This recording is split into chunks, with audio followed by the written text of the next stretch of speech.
네, 반갑습니다. 오늘은 또 되게 흥미로운 트렌드인데요. 하이브리드 패치워크. 다시 말하면, 적과의 동침, 이종 간의 연합, 그렇습니다. 무한 도전, 무한 경쟁에서 살아남기 위해서 이제, 쉽게 말하면, 이전에 막 싸우던 상대편하고도 같이 협력해서, 야, 우리가 이제 이거 같이 해가지고 좀 새로운 시장에 진출해보자. 뭐 이렇게 이제 되는 거죠. 네. 저는 이 트렌드를 배우면서 되게 좀 재밌었던 거는, 내 개인은 어떤가, 그러냐. 내가 어떤 특정한 누군가와 함께 뭘 도모한다고 했을 때, 꼭 이렇게 내가 나하고 모든 스타일이나 취향이 같은 사람만 하고 일할 수는 없거든요. 네. 다소 좀 나하고 차이가 있더라도 생각의 차이 또는 스타일의 차이가 있어도 어떤 이번 프로젝트를 위해서는 이 사람 또는 이 조직, 이 그룹하고 같이 힘을 모아서 가야 되겠다고 하면은 우리가 그런 거 한번 해볼 수 있지 않냐 하는 생각도 듭니다. 자, 하이브리드 패치워크, 동종과 이종의 경계를 넘어 더욱 기발하고 혁신적인 손잡기가 등장했다. 산업의 경계가 허물어지고 있다. 더 새로운 것을 더 빠르게 제공받길 원하는 소비자는 그렇습니다. 기업은 영역의 담을 허물고 심지어 적과의 동침도 마다하지 않는다. 우리 영도 다리를 넘어오면은 그렇죠. 예. 영도다리 말고 두산대교를 중앙동에서 넘어오면 왼편에 이제 LG전자 베스트샵과 그 다음에 삼성 디지털 프라자가 같은 건물에 있었습니다. 예. 건물은 같은 건물인데 둘 반을 쪼개가지고 두 전자회사가 이제 같이 나눴었죠. 예. 그래야지 이제 실제로 고객들은 비교해보고, 그리고 그래야지 집객도 좋고, 또 그 정도 규모의 어떤 사이즈를 어디 하나가 갖고 있어가지고는 재미가 없습니다. 그래서 여러분들이 자세히 보면 대부분 둘이가 같이 붙어 있습니다. 거기다가 하이프라자, 그렇죠, 하이마트 이런 것들도 같이 붙어 있게 되는 거죠. 네.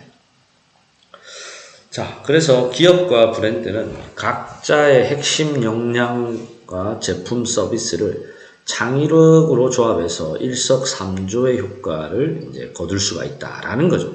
뭘 하면?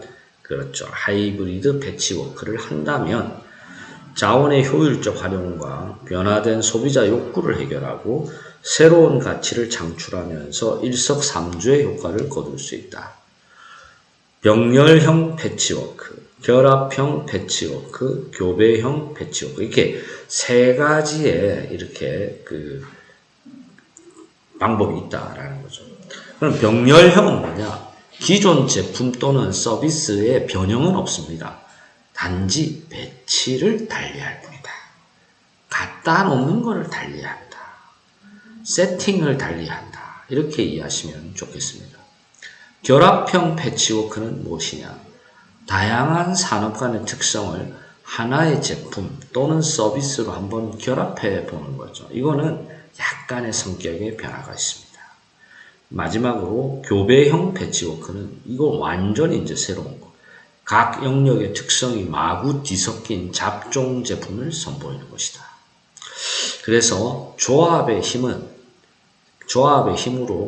새롭고 낯선 가치를 창조하는 것이 하이브리드 패치워크다.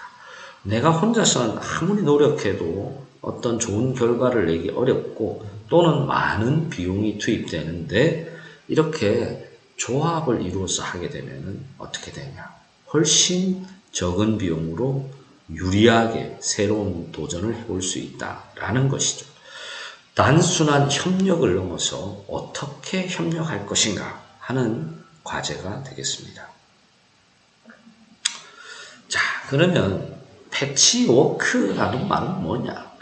그렇습니다. 각양각색의 헝겊 조각을 잇대어서 세공을 다시 하거나 쓰다 남은 짜투리를 이어 붙이는 것을 말한다. 대표적으로 퀼트라는 장르가 있습니다. 우리 고상한 어머니들이 되게 좋아하는 일종의 바느질인데 되게 좋아하죠. 비용도 꽤 많이 듭니다. 네. 그래서 색색의 천을 하이브리드로 잘라서 얼기설기 재조합해서 새로운 작품으로 재단해 내는 것입니다. 그 자체로는 평범하지만 얽히고 설키면서 멋지고 독창적인 것으로 탄생한 작업입니다. 대표적인 게 여기 퀼트 작품 나와 있습니다.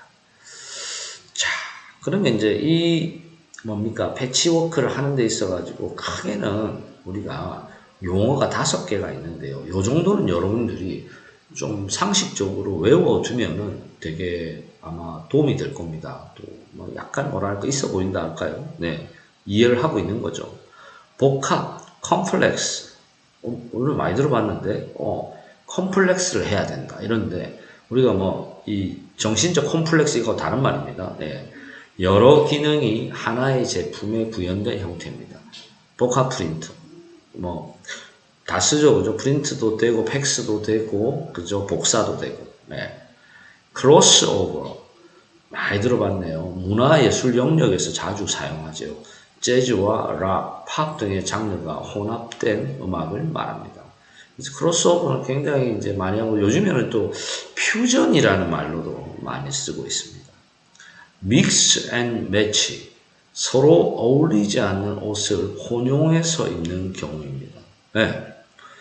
지금은 굉장히 일반적이지만은 제가 대학교 이제 입학해가지고 수업을 듣는데 새로 이제 강의를 나오는 시간 강사 교수님이 청바지에 이렇게 자켓을 입고 오셨더라고요. 와, 근데 그게 되게 신기했어요. 청바지에 자켓을 입는다? 지금은 너무나 일반적이지 않습니까? 그때는 이태리 스타일이가 이러면서 약간 놀리기도 하고 사람들이 되게 어색해 생각했어요. 그러니까 양복은 아래로 똑같은 톤으로 다 같이 맞춰 입는 거라고 많이 생각했거든요. 근데 이제 이 믹스 앤 매치가 완전히 이제 자리를 잡은 거죠. 컨버전스 많이 들어봤습니다. 융합이라는 뜻입니다. 그래서 2가지 이상의 이질적인 요소들을 하나로 섞는다는 조금 다소 넓은 의미가 있습니다. 하이브리드. 와, 하이브리드 진짜 많이 하네요. 그죠? 2가지 종이 결합하는 것 말입니다. 라이거. 사자와 호랑이를 교배시켜서 또 새로운 종을 만드는 거죠. 우리 하이브리드 차량이라고 하면 뭡니까? 그렇죠. 휘발유 차인데 어떻게 합니까? 그렇죠. 전기차도 되는 것. 달리면서 충전이 되는데 충전된 게 다 소모되면은 휘발유로 전환할 수도 있는 거. 이전에는 휘발유 차하고 가스차가 같이 있었던 것도 있었습니다. 그래서 LPG 가스가 싸니까 가스차로 가다가 가스가 다 떨어지면 휘발유로 가고, 왜냐니까 그 LPG를 넣는 주유소가 별로 많이 없었기 때문에 그렇게 같이 했던 거죠. 그래서 복합, 크로스오버, 믹스 앤 매치, 컨버전스, 하이브리드 이렇게 5개의 개념 정도는 여러분들이 좀 머리에 넣고 가시면 좋겠다. 자, 그러면 이제 우리가 조금 더 들어가 보겠습니다. 하이브리드 패치워크의 앞의 내용을 모두 포함한 포괄적인 의미에서의 산업 간의 교차라고 할 수 있는데요. 병렬 패치라고 하면은 크로스오버와 믹스 앤 매치입니다. 성격은 변하지 않는 거죠. 그러면서 같이, 그렇죠, 입거나 배치하거나. 결합 패치는 컨버전스입니다. 그렇습니다. 교배 배치는 하이브리드라고 표현할 수 있는데, 자, 그러면 이제 우리가 진정한 의미의 패치워크를 위한 3가지 요소를 한번 보겠습니다. 그렇습니다. 기업과 업종 산업 사이에서 서로 이렇게 교차해서 넘나드는 게 있어야 되고, 신제품과 신서비스가 새로운 홍보 방식 등 다각도 차원에서 실행되어야 된다. 마지막으로 익숙한데 낯선 거. 이게 대단히 중요합니다. 너무 낯설면 소비자 선택하지 않습니다. 이거는 약간 겁이 나거든요. 그러니까. 그래서 익숙한데 좀 뭔가 새로운 것 같아. 그래서 여러분들 많죠. 커피나 음료 이런 데 진짜 많다니까. 과자에서도 그렇고. 이런 낯선 효익을 소비자들에게 정형하는 것이다. 우리가 정말 많이 듣고 있는 말입니다. 콜라보노믹스. 콜라보와 이코노믹스를 합쳐서 콜라보니믹스. 협력의 경제가 됩니다. 흩어져 있던 힘을 새로 합쳐서 우리가 그 전에 없었던 멋진 효과를 창출하는 것을 뜻한다. 이걸 위해서 지금 이제 우리 기업과 뭐 여러 이렇게 사업가들이 벌써 한 10년 정도 쫙 해왔습니다. 그래서 이제는 이런 것들이 낯설지 않고 매우 우리에게 익숙하게 들어오고 있다라는 거죠. 그러면서 어떻게 됩니까? 앞으로 더욱더 이런 것들이 확장될 것이다 라고 볼 수 있습니다. 자, 그러면 우리 패치워크의 힘, 패치워크의 3대 유형, 패치워크 쫙 보고 이렇게 같이 한번 더 보겠습니다. 네, 이러한 조합의 힘은 강력하다. 생각의 탄생이란 책, 이렇게 두껍습니다. 되게 재밌습니다. 미셸 루트번스타인 교수는 창조라는 무엇이냐, 창의적이라는 건 무엇이냐, 바로 변형, 트랜스포밍, 기존의 새로운 것을 만드는 것이 아니라 기존에 있던 것을 내 스타일대로 바꾸는 것, 변형을 시키는 것을 우리는 창조라고 창의적이라고 표현하고, 이런 걸 잘하는 사람을 창조적인 사람이라고 말했습니다. 변형이란 창조의 또 다른 이름이다. 읽어보겠습니다. 다 같이. 소비자에게 차별화된 가치를 제공하기 위해 보유한 자원을 어떻게 창의적으로 조합할 것인가. 신제품 개발 기간을 단축시킬 수 있습니다. 그렇습니다. 이제 상품 주기가 아주 단축되어 있고 시장도 엄청 변화 속도가 빨라서 우리가 기존 제품을 최대한 활용해서 만들어야 된다. 또 하나, 원소스 멀티 유즈 맞습니다. 우리 한 편의 영화를 가지고 한 편의 드라마로 한 편의 소설로 다양한 어떤 우리가 2차, 3차의 저작물을 만들어낼 수 있다는 것이죠. 소비자의 참여 또는 편집의 욕구가 굉장히 증가했습니다. 이제 소비자들은 그냥 떠먹여주는 것만 먹는 거 싫어한다. 재미없어 한다는 거죠. 그래서 소비자에게 편집의 즐거움을 선사해서 기억의 점유율을 확보해라. 이게 소비자의 편집 욕구를 강조해서 성공한 대표적인 게 우리가 뭡니까? 그래서 이케아라고 할 수 있죠. 95% 다 만들어놨어. 그 5% 우리가 조립하면서 소비자들은 마치 내가 만든 가구인 양 착각하게 되는데, 이 착각이 뭐냐? 이 가구가 애정이 가게 되는 거죠. 네. 자, 견고하게 분리되었던 가치가 서로 뒤섞이는 현상을 말한다. 그래서 맥럭셔리, 맥도날드의 맥과 럭셔리를 합쳐고 칩시크를 합쳐가지고 굉장히 가볍지만은 럭셔리하면서 새로운 사람들에게 새로운 어떤 흥미와 또 이렇게 그 관심을 유발시켜 낸다라는 거죠. 조금 더 가면서 설명하겠습니다. 자, 그러면 이제 단순 배치형은 무엇이 있느냐? 본래의 성격에는 변화를 주지 않고 단순히 함께 배치하는 것만으로 새로운 경험을 제공하는 것이다. 이 배치라는 물리적 공간을 함께 사용하는 것입니다. 그래서 서비스를 동시에 제공하는 거죠. 다른 기업과 당연히 공동 마케팅이 필요하게 되는 거죠. 네. 자, 그래서 우리가 이제 이 홈케어 닥터 같은 코웨이와 삼성전자가 에어컨을 구매한 고객에게 에어컨 매트리스와 카펫을 관리하게 해준다. 그 다음에 그로스란트, 맛있는 요리를 먹으면서 식자재를 구매한다. 그 다음에 이제 마일리지 제도 같은 것을 해준다. 그 다음에 또 뭡니까? 그렇죠. 큰 카페에 자동차 판매 전시 공간을 마련해서 사람들이 이렇게 자동차를 갖다가 쉽게 새 차를 볼 수 있도록 해준다. 대표적인 게 우리가 여름에 웨스틴 조선 호텔이나 뭐 큰 이렇게 특급 호텔에 가면은 뭐 제규어라든지 그 당시 상당히 이렇게 고급 차량들을 전시하고 판매를 하는데, 재밌는 거는 이 뭐 여름에 와가지고 더운데 누가 이런 걸 살까 하는데 해마다 한 대 이상은 꼭 팔린다더라고요. 재밌죠? 네. 자, 또 하나 무엇입니까? 그렇습니다. 이종, 성격이 전혀 다른 업종인데 유통과 제품을 결합하는 겁니다. 어디에서? 장소에서.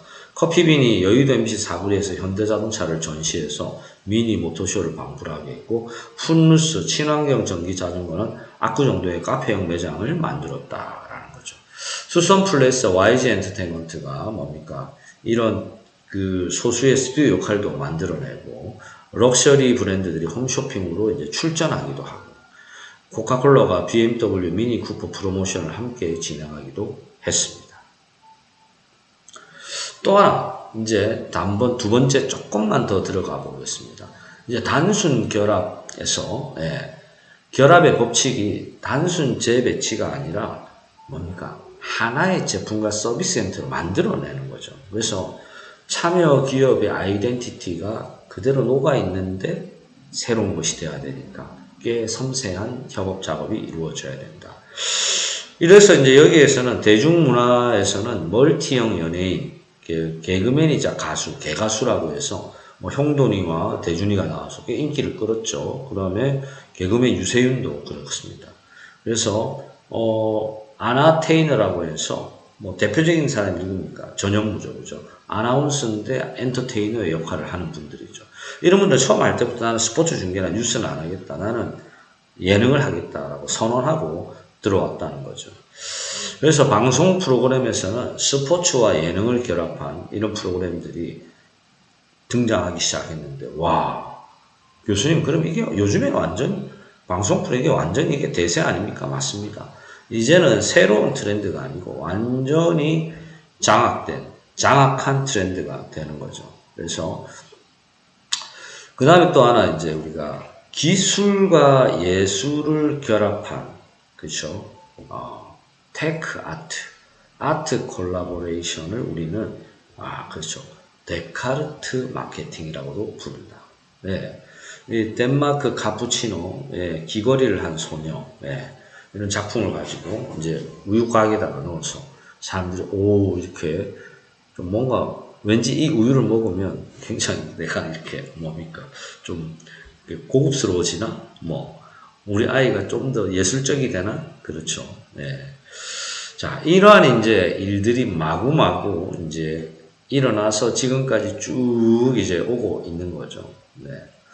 자, 조금 더 또 보겠습니다. 앞서 고급 카메라 라이카가 영국 디자이너 폴 스미스를 데리고 오렌지, 라임 등 산뜻한 색깔을 만들었다. 아까 요겁니다. 요거. 오, 라이카 카메라는 다 까만 거만 있는 거 아니냐? 근데 굉장히 산뜻하게 만들어서 새로운 젊은 고객들에게 어필을 해. 영국 디자이너 폴 스미스하고 했다.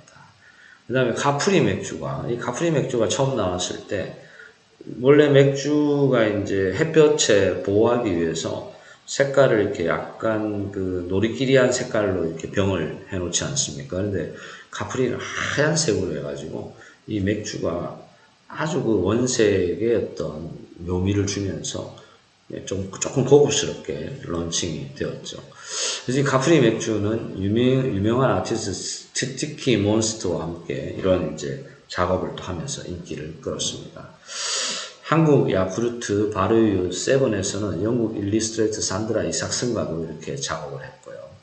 웹툰 미생 혹시 보셨나요, 여러분? 안 보셨다면 한번 꼭 보길 권유해 드립니다. 왜냐니까 여러분 직장 생활 하실 거잖아요. 그래서 직장 생활을 하는 분들은 한 번은 꼭 봐도 좋겠다. 그래서 일본 도미노 피자, 요거는 설명을 패스하도록 하겠습니다. 자, 그러면 이제 마지막 장이 되는데, 와, 벌써 그죠? 지루하진 않죠, 여러분? 맞습니다. 이 트렌드 공부하는 거 너무 재밌거든요. 25분 다 집중해서 들으면 여러분들이 물론 100% 다 이해 안 해도 됩니다. 이 강의를 듣고 여러분들이 생활하고 일하다가 어느 시기가 되면 요런 또 탁 만나게 되면 그게 깨우쳐지기도 하고 또 뭡니까? 어떤 그 인식이 새롭게 바뀌게 되거든요. 그러니까 그렇게 이해하시면 좋겠습니다. 자, 기업의 협업으로 신기한 잡종 제품이 탄생했다.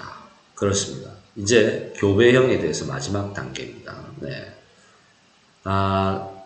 결합형 본래의 특성이 그대로 녹아 있는데 교배형은 특성이 완전히 뒤섞여 가지고 잡종이 탄생한다는 겁니다. 그래서 소비자들의 창의형 제품, 요때 이제 등장한 게 짜파구리, 스팸 뽀구리 이런 겁니다. 가공식품의 새로운 맛을 창조해냈다라고 보는 거죠. 이런 것들이 한번 성공을 하고 나니까, 야, 이제 우리가 뭔가를 하는 데 있어서 기존의 것을 그대로 답습해 나가는 것은 별로 이제 별로 재미가 없는 거예요, 사람들이. 네, 그래서 마구마구 등장합니다.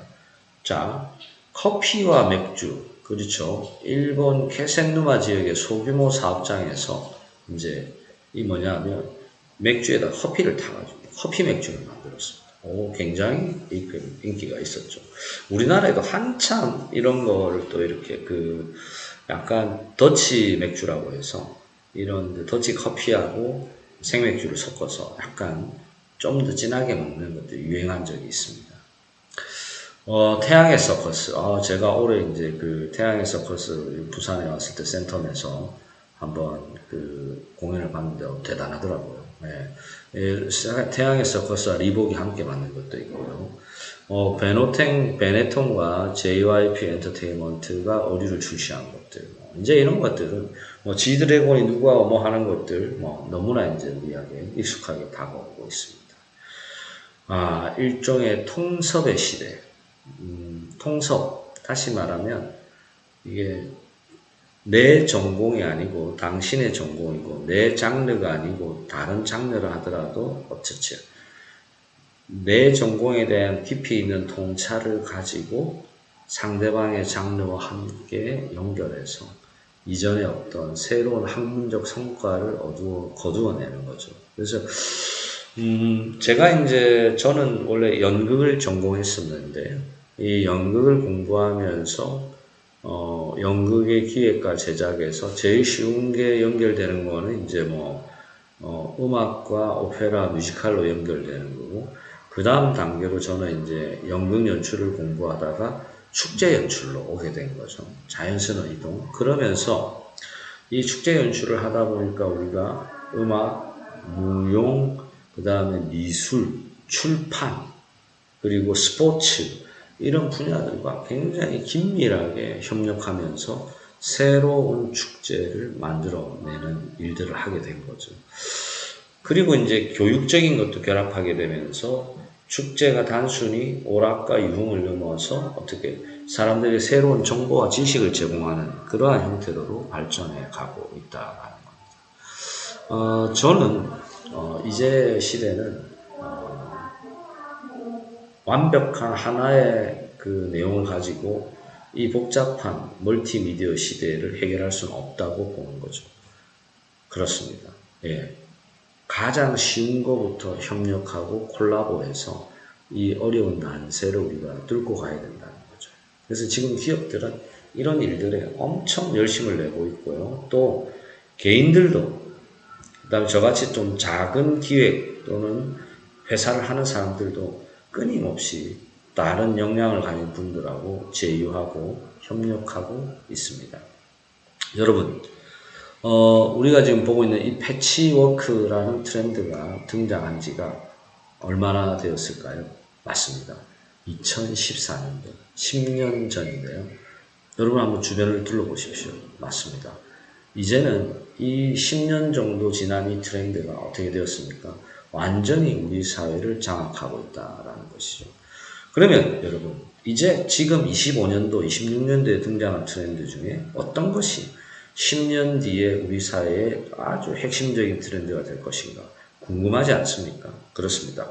저와 함께 그 답을 한번 찾아봅시다. 또 되게 재미있는 한 꼭지를 해보려고 합니다. 어른아이 40대. 요거 참 재밌습니다. 한번 같이 볼게요. 네. 자, 여러분, 어떻습니까? 요즘에 40대 중반에서 50대 중반, 특히 이 아저씨, 남성들을 보고 있으면 아마 여러분들이 좀 여러 가지 생각이 좀 들 것 같습니다. 예. 저는 이제 70년생, 그러니까 올해 나이로 55세, 56세 요 정도 되는데요. 조금 더 이제 넓혀보면 40대 한 후반에서 50대 후반까지 세대를 지금 다뤄보겠다. 이렇게 이해하시면 되겠습니다. 그래서 이 지금 세대의 아저씨들이 좀 되게 재밌는 특징들을 갖고 있습니다. 그래서 저는 저희 과의 학생들한테는 지금 40대 중반에서 50대 중후반까지의 이 남성, 특히 아저씨들의 특성을 여러분들이 잘 이해를 한다면 사회생활할 때 굉장히 도움이 될 것이다.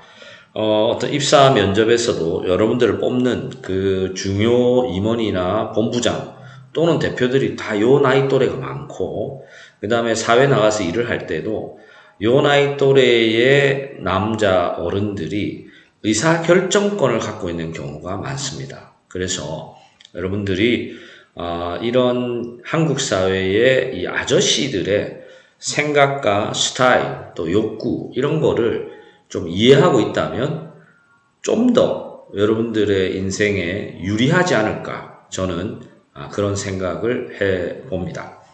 자, 그러면 신세대 중년 남성, 이전의 중년 세대의 라이프 스타일과는 좀 다르다 이거죠. 예, 한마디로 X세대입니다. 오, 맞습니다. 저가 대학에 딱 들어왔을 때 X세대라고 했습니다. 1990년, 제가 90학번이거든요. 예, 1990년대 한국 사회 젊은 에너지. 그래서 66년부터 74년생까지를 좀 다루고 있는데요. 그래서 66년생은 지금 이제 거의 60이 되었고, 74년생이 이제 저보다 4살 어리니까 이제 50대가 된 거죠. 근데 요 앞에 조금 더 40대 후반까지도 보셔도 좋습니다. 그래서 이 사람들을 이렇게 X세대인데 이거 F세대라고도 부른다고 합니다. 이게 뭐냐면 40대에 진입했다 해서 40s, 그 다음에 주변 세대에 끼어가지고 사회적으로 잊혀지는 세대다. forgotten. 그 다음에 안정을 갖출 시기지만 여전히 흔들린다. 몸도 마음도 경제도 흔들리고 있다. 놀이와 재미를 추구하는 영원한 피터팬이다. forever 피터팬. 피터팬 증후군이라고도 하기도 하죠. 어른이 되기 싫은. 그리고 그동안 표출하지 못한 욕망과 본능을 소년의 감성으로 분출하고 있다. 이걸 어른아이라고 트렌드에서는 표현했습니다. 그리고 이제 또 하나 재밌는 게 키덜트 산업의 성장을 견인하고 있다.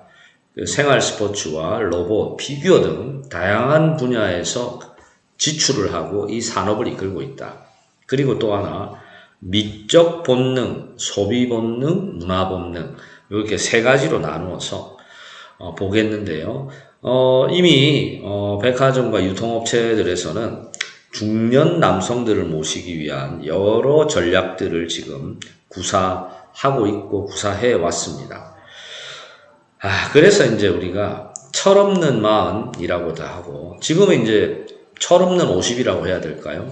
21세기의 중년들은 문화 영역의 중심축이 되고 있고, 또 여러분과 같은 젊은 층과 또 더 나이 많은 70대, 80대 이런 분들과의 어떤 중장노년층과의 어떤 연결, 가교의 역할을 하기도 하고요. 무엇보다 또 중요한 것이 이제 이 소비 시장에서 새로운 고객으로서 중요한 어떤 포지션을 갖고 있다고 하겠습니다. 자, 그러면 이제 40대 아저씨가 하지 말아야 될 것들, 지금으로 말하면 50대 아저씨가 하지 말아야 할 것들. 첫 번째, 가족에게 올인하지 마라. 그들도 당신에게 올인하지 않는다. 오빠 소리에 흔들리지 마라. 아빠 소리에 흔들려야 한다. 브랜드에 목 매달지 마라. 취향이 없는 소비만큼 아저씨 같은 것은 없다. 노래방 1세대다. 그렇습니다. 저희가 대학 때 노래방이 등장하거든요. 20년째 노래방 다녔으면 다닐 만큼 다녔다. 딴 데 가서 놀아라. 재밌죠, 그죠? 네. 20대를 야단치지 마라. 음담패설하지 마라. 이거 중요한 거죠. 네. 그리고 고독을 두려워하지 마라. 이 부분도 중요합니다. 예. 다들 이제 중년이 되면 외롭거든요. 왜냐하면 뭔가는 포지션은 가졌지만 집에 가도 말 걸어주는 사람도 없고, 회사에서는 또 젊은 후배들의 눈치를 봐야 되고, 그리고 아이들의 미래를 책임지려 하지 마라. 예. 자녀들의 너무 목매달아서 자기의 재산, 수입 이런 걸 다 투자하고 나면 나중에 이렇게 굉장히 쓸쓸해진다는 거죠.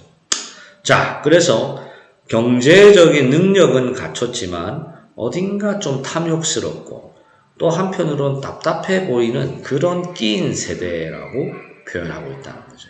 그래서 좀 더 극단적으로 말하면 20대들, 여러분들한테는 꼰대고 10대들에게는 아예 없는 사람, 그렇죠. 완전 이렇게 그림자 취급, 네, 당하는 그런 이제, 좀 어떻게 보면 우프다고 해야 될까요? 그런 상황에 있다.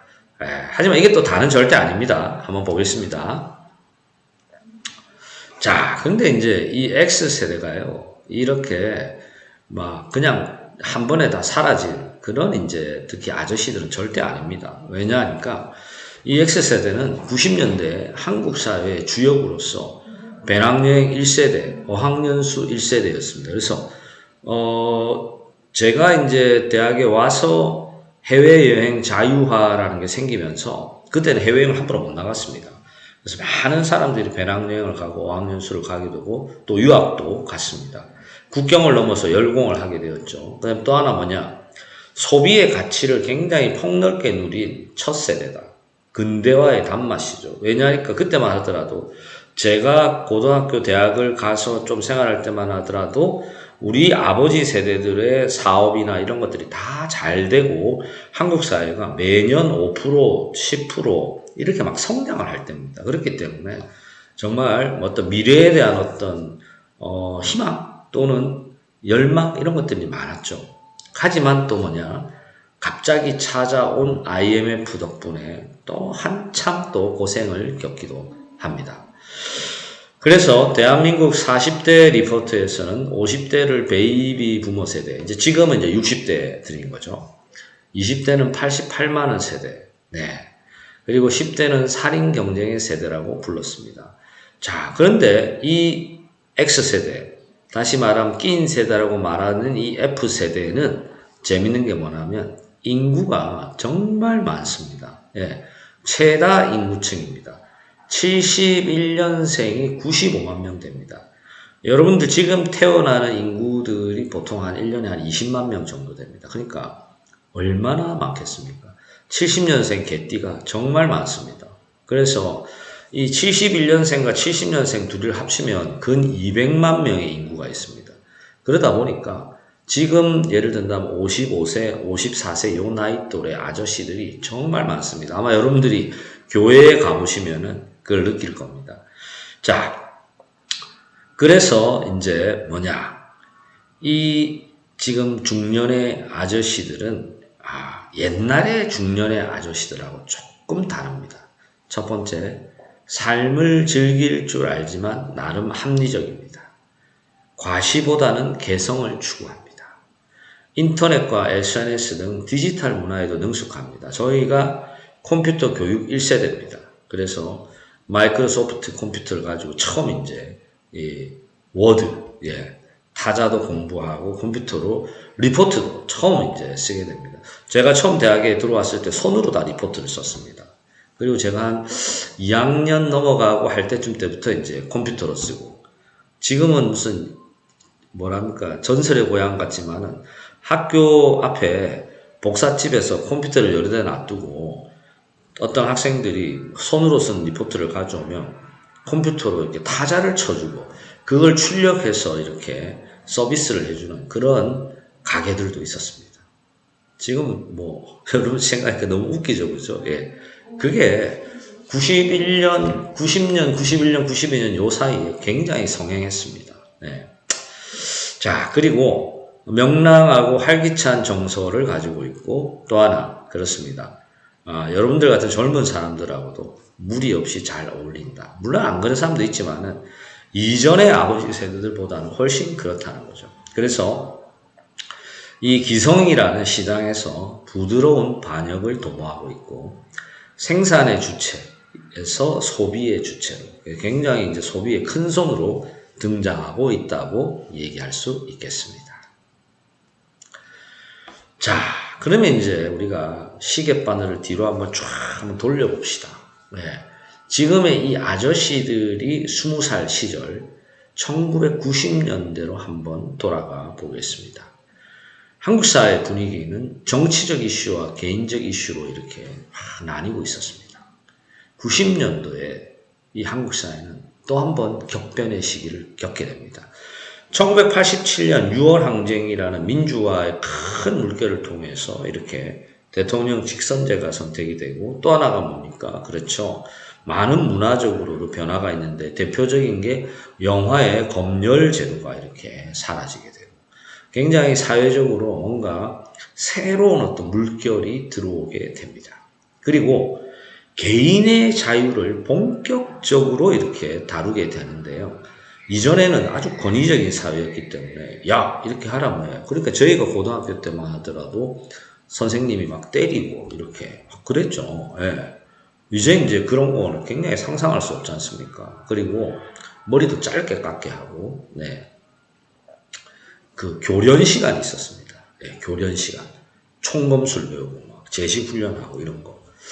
고등학생들한테. 지금 생각해보면 좀 이해가 안 되죠. 네. 자, 그리고 외국 유학의 러시가 이루어집니다. 그래서 정말 많은 사람들이 유학을 갔습니다. 그리고 해외 문화에 대한 이질감도 허물어지기 시작하죠.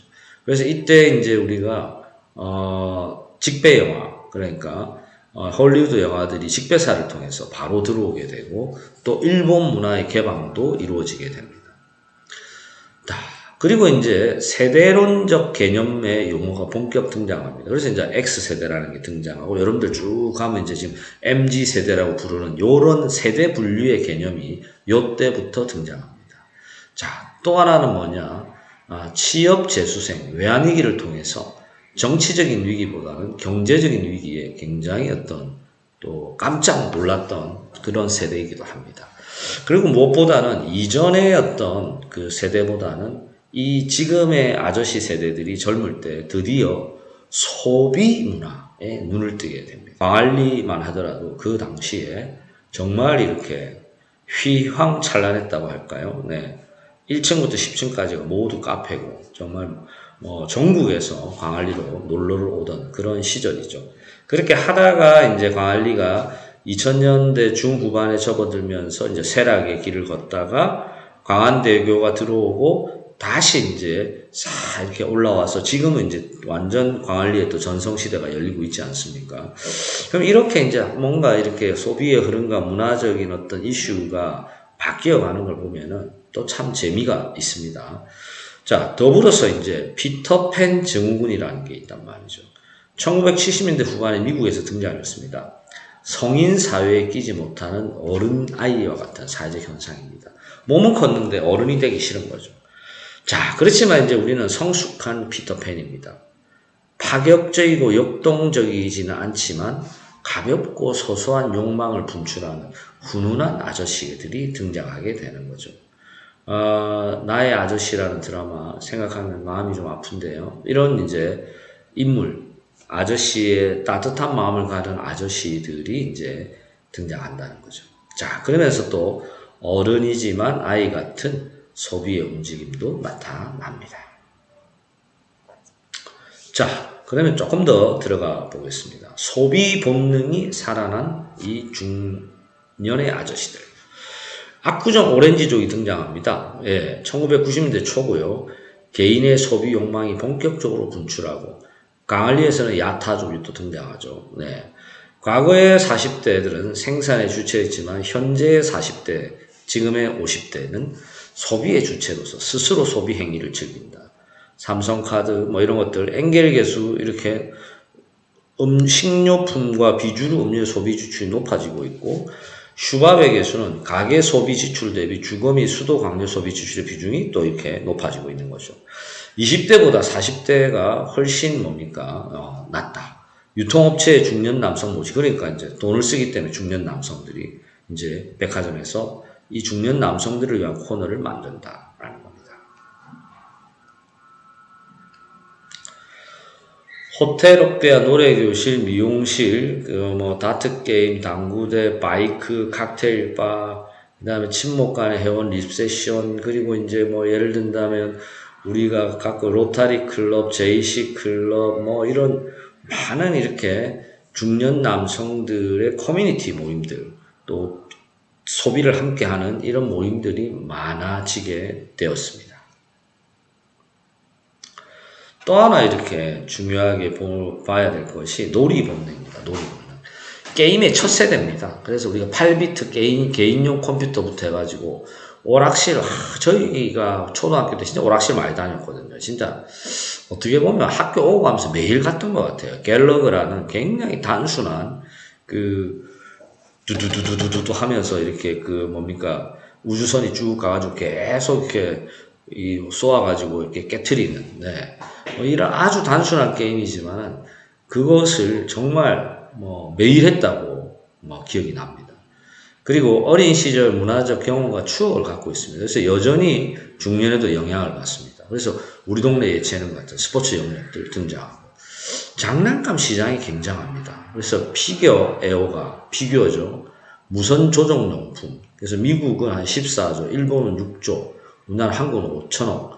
이런 지금은 드론으로도 많이 넘어갔는데요. 네. 이런 RC로 리모트 컨트롤러 하는 자동차와 비행기 이런 것들을 엄청 사서 놀았다라는 거죠. 이거 비쌉니다. 그냥 좀 하면 100만원, 200만원 막 넘어가는 것들. 예. 키덜트 개념은 아이 같은 감성과 취향을 간직하고 있는 어른이다. 이런 키덜트들의 경제적 가치에 드디어 주목하게 된 거죠. 자, 재밌는 얘기 하나만 하겠습니다. 슈퍼맨 초판본, 25억에 팔려고. 스파이더맨 초판본은 12억. 태권브이 한정판이 20만원, 한 6만원, 7만원짜리들이 이렇게 리셀돼서 팔리는 현상들도 있었고요. 레고 카페 코너라는 거는 2007년에 한정판인데 이게 300만원 이상으로 재판매되면서 레고 재테크라는 말도 나왔다. 그래서 키덜트 산업의 잠재력은 무궁무진하다라고 볼 수 있다. 자, 그럼 또 하나 우리가 빠뜨릴 수 없는 것이 있습니다. 그렇습니다. 미적 본능이 깨어난다. 그래서 이 아저씨들, 여러분 젊은 남자들도 요즘에 젊은 남성들 중에 이 메이크업이랄까요? 가벼운 이렇게 그런 화장을 하는 분들이 많지 않습니까? 네. 이 아저씨들은 그 정도는 아니지만은 이런 피부에 신경을 쓰고 특히 두발, 헤어 이런 부분에 상당히 신경을 쓰면서 남성 화장품 시장의 규모가 엄청나게 올라가고 있습니다. 그루밍이라는 단어가 있습니다. 그루밍. 마부가 말을 목욕시키고 우리가 빗질을 하는 행위에서 유래했다. 이 그루밍이라고 하는데 여성은 뷰티 산업이라고 한다면 남성은 그루밍 산업이라고 합니다. 그래서 꽃중년이라고 하죠. 치장하고 꾸미고 나이가 들수록 더 미적 욕망은 강해진다라는 것이죠. 저하고 이렇게 모이는 친구들도 몇 명 있는데 다 자기가 절대 아저씨라고 생각 안 합니다. 다 이렇게 옷은 약간 30대 중간 좀 입을 만한 그런 옷들을 좀 입는 걸 좋아하고, 예. 뭔가 이렇게 내가 좀 아직 젊잖아. 난 아직 뭔가 이렇게 이 활력이 있어. 또 그리고 내가 나름 그런 또 세련미를 갖추고 있잖아. 이런 생각을 하고 그렇게 나름의 스타일을 만들려고 노력하고 있는 거죠. 여러분들은 어떻게 생각할지 모르지만 저도 매일 아침 나올 때마다 또 옷도 좀 깨끗하게 입고 특히 학생들 만날 때 머리도 이렇게 왁스를 조금 발라서 나름 이렇게 좀 세팅도 하고 뭘 한다 이거죠. 예. 자, 그 다음에 또 하나가 젠들이 있습니다. 그래서 남성과 여성의 스타일이 바뀌면서 상호 교차되는 현상이 등장하는 거죠. 그래서 꼭 여자가 설거지를 해야 되냐? 이제 완전 그런 거 없죠. 남자가 요리를 하는 거 전혀 어색하지 않습니다. 예. 그래서 이런 최소한의 어떤 열린 마인드 이런 것들을 갖고 있다는 거죠. 그 다음에 또 하나 재밌는 게 유니섹스 룩입니다. 그래서 성 구분 없이 남성과 여성이 함께 입는 스타일들이 저희가 대학에 처음 들어갔을 때부터 굉장히 유행을 하게 됩니다. 그래서 제가 첫 과잠을 맞출 때 그때는 잠바가 아니고 후드티를 맞췄는데요. 분홍색으로 맞춰가지고 다 입었는데 생각보다 그 당시에 군대 갔다 온 예비역 선배들을 하고 좀 시커먼 저 같은 남학생들이 입어도 왠지 그렇게 또 귀엽기도 하고 또 뭔가 더 좀 명랑하다고 할까요? 그런 느낌도 줘서 아직도 그 기억이 납니다. 자, 그 다음에 뭐 샌들, 맨들즈, 손지갑, 머스, 장신구, 그 다음에 레깅스, 매깅스 이런 개념들은 참고하시면 좋을 것 같습니다. 자, 마지막 이제 문화 본능을 얘기해야 되는데요. 이 진짜 중요한 또 장면이지 않습니까? 지금 한국 영화 문화계를 이끌고 있는 다수의 감독과 배우들이 이제 요 아저씨 세대들이라는 거죠. 예. 그래서 1992년도에 서태지와 아이들이 등장합니다. 제가 이제 군대 갔다 와가지고 딱 학교 오니까 서태지 아이들이 막 뿅뿅뿅뿅 막 하면서 저희들은 무슨 음악이지 하는데 처음에는 뭐 약간 뭐지 이렇게 봤는데 점점점 힘을 얻기 시작하죠. 그러면서 당시 비주류였던 힙합을 어떻게 합니까? 그렇죠. 메인스트림으로 주류 음악으로 만들어내는데 혁혁한 공을 세우게 됩니다. 또 하나 우리가 사조에서는 포스트 모더니즘이 등장합니다. 탈이념, 탈권위, 탈규정인데요. 이 개념적으로는 포스트 모더니즘, 그러니까 절대적인 것은 없다. 절대적인 가치는 없다. 다 상대적이지 않냐. 네가 좋아한다고 해서 내가 다 좋아하진 않는다. 나는 내가 좋아하는 게 있고 너가 좋아하는 게 있고 우리 모두는 다 다르지 않냐. 이런 개념입니다. 그래서 이제 이 포스트 모더니즘이 등장하면서 개인의 자유, 개인의 생각, 또 개인의 취향 이런 것들이 굉장히 뭐랄까 좀 소중하게 다뤄지는 사회적 분위기가 만들어지는 거죠. 자, 응답하라 1994 잊을 수 없는 드라마고요. 건축학 개론, 설국열차, 도둑들, 시크릿 가든 이런 영화와 드라마를 만든 감독들이 다 이제 저희 또래 세대들인 거죠. 개인적으로는 시크릿 가든이라는 이제 아주 불세출의 드라마를 만든 신우철이라는 지금 고등학교 저희 친구인데 SBS의 PD였죠. 네. 그래서 시크릿 가든하고 파리의 연인 뭐 이런 것들 뭐 드라마를 만들면서 아주 이름을 날렸습니다. 그리고 박진영, 양현석, 배용준, 이병헌, 고창석, 김윤석, 송강호, 김구라 등이 또 이렇게 중요한 인물들로 등장하죠. 개인적으로는 이병헌, 고창석, 김구라가 저하고 동갑이고, 같은 동갑인데 좀 스타일은 많이 다르다 그죠? 그렇습니다. 어쨌든 이제 이런 그 아저씨들이 한국 사회의 어떤 문화를 이끌어가고 있다 해도 과언이 아닌 거죠. 자, 그래서 이제 이 문화시장의 주역으로 등장한 이 아저씨들은 실질적인 구매력도 당연히 강력하죠. 그죠? 아무리 여러분들이 20대가 많은 소비를 지출한다 하더라도 아저씨 3명, 4명이 가서 좋은 식당에서 먹고 마시고 또 옷을 사더라도 그 사회적 포지션에 걸맞게 또 사야 되기 때문에 아무래도 지출의 규모가 다르다고 할 수 있는 거죠. 자, 그렇습니다, 여러분. 지금 이 아저씨들, 이 트렌드가 이미 등장한 게 2015년, 17년 이 정도 세대가 되는 거거든요. 그러니까 벌써 이제 우리 사회에 이 트렌드가 완전히 자리를 잡고 정치, 경제, 사회, 종교, 문화 모든 분야에서 50대 중반의 이 남성들이 굉장히 중요한 역할을 하고 있는 것이죠. 교회 가서 보셔도 그렇지 않습니까? 그죠? 네. 뭐 장로님, 목사님, 뭐 집사님 다 이렇게 요 또래의 이제 지금 어른들이 믿음을 가지고 엄청 많이 활동하고 있는 거죠. 자, 그러면 이제 우리가 여러분들의 제가 드리고 싶은 말씀은 뭐냐? 여러분들의 생각과 취향과 스타일이 있습니다. 그것을 잘 유지해 나가시되 여러분들에게 영향을 미치는 이 아저씨들의 생각과 취향과 어떤 그 스타일도 연구를 해보시고 그것들을 또 한번 그런 콘텐츠도 한번 보고 책도 보고 이 사람들은 이런 왜 생각을 하게 되는가도 같이 한번 보시면 훨씬 여러분들의 향후 사회생활에 도움이 될 것이다. 뭐 마지막으로 뭐 우리가 서울 자가의 뭐 대기업 다니는 김 부장 이 드라마 생각도 나는군요. 이 연장으로 이해하시면 좋을 것 같습니다.